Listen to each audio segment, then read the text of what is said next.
Assalamu alaikum, 8th class. This is your biology lecture number 26. Students, today we will discuss the last application of biotechnology, which is the environment. आज हम देखेंगे different environmental problems, उन problems में biotechnology क्या role play कर रही है. ठीक है, इसमें हम डिफरेंट इन्वायरमेंटल प्रॉब्लम्स को डिस्कस करेंगे, like pollution, degradation of land and sewage water. और हम इसमें देखते हैं कि बायोटेक्नोलॉजी इन प्रॉब्लम्स को कैसे रिजॉल्व कर रही है. First one is the pollution. बच्चे, पोल्यूशन जो कि बेसिक जो है एक प्रॉब्लम है. इसमें नॉइस पोल्यूशन भी आ सकती है, इसमें एयर पोल्यूशन भी आ सकती है और वाटर पोल्यूशन भी. ठीक है, अब ये आपकी एक इन्वायरमेंटल प्रॉब्लम है. ठीक है, जो कि ऑटोमोबाइल्स की वजह से या फैक्ट्रीज की मेन काजेज हैं जो कि पोल्यूशन काज कर रही हैं. तो इसके लिए हम जो है वो बैक्टीरिया को यूज़ करते हैं, जो कि बैक्टीरिया जो है उस पोल्यूशन को कंट्रोल करने में रोल प्ले करता है. ठीक है, यानी कि वो पोल्यूशन को सक कर लेगा, अब्जॉर्ब कर लेगा अपनी बॉडी में. और इसके अलावा हम बायो इंडिकेटर्स यूज़ करते हैं, उसको बायोटेक्नोलॉजी की टेक्निक्स को यूज़ करते हुए हम बैक्टीरिया को मॉडिफाई करते हैं और वो आपके इन्वायरमेंट में पोल्यूशन के लेवल को जो है वो इंडिकेट करता है, हमें बताता है कि पोल्यूशन का लेवल इस हद तक राइज हो चुका है या इतना लेवल है अभी. इसके बाद जो अनदर इन्वायरमेंटल प्रॉब्लम है वो डिग्रेडेशन ऑफ लैंड है. बच्चे, डिग्रेडेशन ऑफ लैंड एक ग्लोबल प्रॉब्लम है which is largely related to the agricultural use, deforestation, यानी कि हम जंगलात को काट रहे हैं, क्लियर कर रहे हैं लैंड को for the railway tracks, factories बनाने के लिए. तो इस तरह से भी जो है लैंड जो है वो डिग्रेड हो रही है. क्लाइमेट चेंज होता है उसकी वजह से, ओवर ग्रेजिंग की वजह से भी जो है वो लैंड डिग्रेड हो रही है.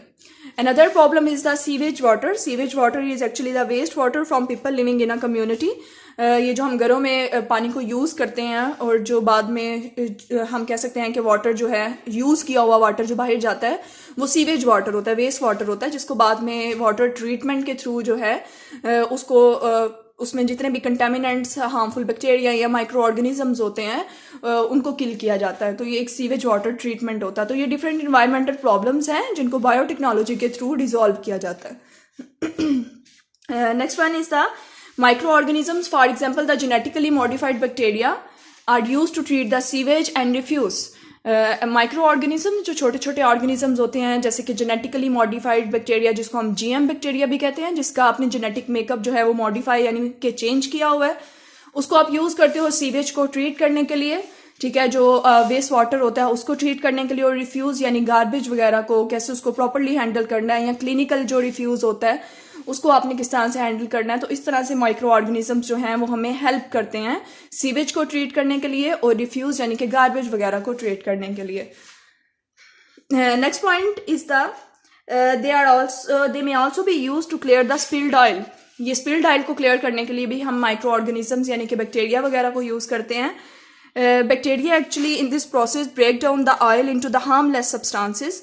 बैक्टीरिया जो है वो इसमें ऑयल को ब्रेक डाउन करता है, उसमें जो उसमें जो हार्मफुल सब्सटेंसेस होते हैं उनको हार्मलेस में कन्वर्ट करता है, जैसे कि फैटी एसिड्स और कार्बन डाइऑक्साइड वगैरह. तो अगर ये स्पिल्ड ऑयल जो कि एक्वेटिक ऑर्गेनिजम्स की लाइफ के लिए बहुत हार्मफुल है, जो कि ओशंस वगैरह पे ऊपर इसकी ऑयल की लेयर होती है जो कि नीचे ऑर्गेनिजम्स को रेस्पायर करने में, सांस लेने में प्रॉब्लम क्रिएट करती है, यानी कि वो ऑक्सीजन को वाटर में एंटर नहीं होने देती. तो स्पिल्ड ऑयल जो है उसको क्लियर करने के लिए भी माइक्रो ऑर्गेनिजम्स ही रोल प्ले करते हैं. Next point is the microbes which are used as a biopesticides. Microbes को आप बायोपेस्टिसाइड्स के तौर पे भी यूज़ करते हो, यानी कि ये ऐसे सब्सटेंसेस होते हैं जो कि पेस्ट को कंट्रोल करते हैं. जो कीड़े वगैरह फसलों पे, क्रॉप्स पे ग्रो कर जाते हैं, उनको कंट्रोल करने के लिए भी हम बायोपेस्टिसाइड्स यूज़ करते हैं. इसके अलावा बच्चे बायो फर्टिलाइजर्स हैं. बायो फर्टिलाइजर्स जो हैं ये आपकी सॉइल की एक्टिविटी को इन्हेंस करते हैं. ठीक है, मतलब कि सॉइल जो है वो अच्छे तरीके से बेटर नाइट्रोजन फिक्सेशन करे और न्यूट्रिएंट्स को रिस्टोर करे, या वो फर्टिलिटी ऑफ सॉइल को रिस्टोर करती है, यानी कि सॉइल की वाटर होल्डिंग कैपेसिटी को इंक्रीज कर देती है. तो फर्टिलाइजर्स हम यूज़ करते हैं ताकि आपकी जो क्रॉप्स की प्रोडक्शन है वो अच्छी आए. तो ये भी एक बायोटेक्नोलॉजी की जो है हम उसमें माइक्रोब्स को यूज़ करते हुए आप जो है वो बायो फर्टिलाइजर्स भी बनाते हैं. इसके अलावा बायोसेंसर्स क्या होते हैं बच्चे? ये एक डिवाइस है जो कि यूज़ करती है लिविंग ऑर्गेनिजम्स को to detect the presence of chemicals. Certain chemicals जो इन्वायरमेंट में होते हैं उनको डिटेक्ट करने के लिए बायोसेंसर्स को यूज़ किया जाता है. तो यहाँ पे हमने देखा है कि बायोटेक्नोलॉजी क्या रोल प्ले कर रही है इन्वायरमेंट में आने वाली जो प्रॉब्लम्स होती हैं उनको कैसे रिजॉल्व कर रही है, वाटर को कैसे, वाटर ट्रीटमेंट में क्या रोल है, सीवेज को कैसे ट्रीट कर रही है, रिफ्यूज़ को यानी गार्बेज को कैसे ट्रीट कर रही है, स्पिल्ड ऑयल जो कि हार्मफुल होता है उसको जो है वो माइक्रोब्स कैसे क्लियर करते हैं, बायोपेस्टिसाइड्स का क्या रोल है, बायोफर्टिलाइजर्स और बायोसेंसर्स का। तो ये सब के सब माइक्रोब्स के थ्रू ही पॉसिबल है और बायोटेक्नोलॉजी की टेक्निक्स को यूज़ करते हुए हम इन्वायरमेंट की डिफरेंट प्रॉब्लम्स को रिजॉल्व कर सकते हैं। Next heading is the science, technology, society and environment which is on your book page number 42। बच्चे इसमें बताया गया कि biotechnologist have identified a gene in a wheat plant which enable the plant to show the tolerance on salt, drought, heat and cold. Biotechnologist ने एक gene identify किए है, एक जीन रिकॉग्नाइज की है वीट प्लांट में, ठीक है, जो कि टॉलरेंस शो करती है, ज़्यादा साल्ट, एक्सेसिव साल्ट हो जाए सॉइल में, ड्रॉट यानी कि खुश्क साली हो जाए, ज़्यादा अरसे तक बारिश ना हो तो ड्रॉट वाली कंडीशन आ जाती है, हीट अगर गर्मी ज़्यादा हो गई है, सर्दी ज़्यादा हो गई है। तो वीट प्लांट में साइंटिस्ट ने, बायोटेक्नोलॉजिस्ट ने एक ऐसी जीन आइडेंटिफाई की है जो कि इन सब चीज़ों को टॉलरेट कर लेती है, बर्दाश्त कर लेती है।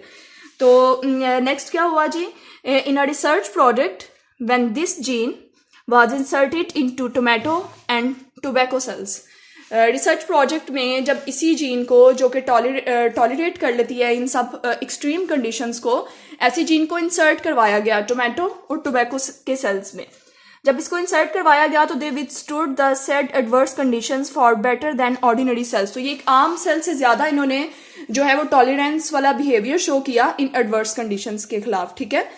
ये जो एक्सट्रीम कंडीशंस होती हैं उनके खिलाफ इन्होंने क्या किया, ज़्यादा से ज़्यादा अपने आप को इन्होंने इन कंडीशंस को बेयर किया, ठीक है, as compare to an ordinary cell. एक आम सेल की निस्बत ये वाले सेल्स, टोमेटो टोबैको के सेल्स जिनमें हमने जीन इंसर्ट करवाई थी जो कि इन सब कंडीशंस को बेयर कर सकती है। Next is that if these preliminary results prove successful in larger trials then this gene can help in producing the crops which can better withstand the unfavourable conditions.